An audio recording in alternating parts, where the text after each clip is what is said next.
शेतामध्ये थोडीशी जागा जर राहिली तर तिथं आपलं पालक, मेथी, सांबार वगैरे टाकलं तर घरच्या पुरतं होऊन जाते, नाही का? तर नमस्कार मंडळी, श्री स्वामी समर्थ. बघा, मी ही माझ्या पाठीमागे तुम्हाला दिसत असेल, इथं मी पालक टाकलेली आहे आणि छान उगवली पण. हे बघा किती छान उगवली पालक.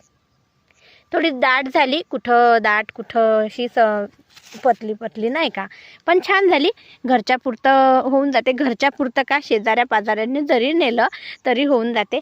म्हणून थोडीशी जर जागा असली तर तिथं पालक, मेथी वगैरे टाक. पालकाच्याच बाजूला इथं मेथी पण टाकलेली आहे. थोडीशीच होती घरी आणि मग जेवढी होती तेवढी टाकली मी. ते निघायचीच राहिली, अजून दिसत नाही बरोबर.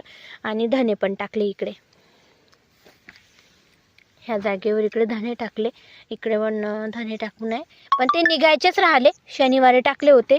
आमच्याकडे म्हणतात रविवारी टाकले तर ते लवकर निघतात, पण मी शनिवारी टाकले. आता माहिती नाही. हे बघा धने दिसत असतील तुम्हाला.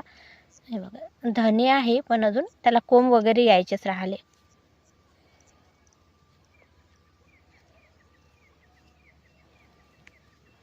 तुम्हाला जर कोणाला पालक लागली तर बिलकुल तुम्ही आमच्या शेतामध्ये येऊ शकता आणि पालक नेऊ शकता. विकत नाही बरं, अशीच भाजीसाठी. शेतकऱ्याचं मन खूप मोठं राहते. ते काही स्वतःचाच विचार नाही करत, इतरांचा पण करतात. तर तुम्हाला पण लागली पालक तर बघा किती छान हिरवी हिरवी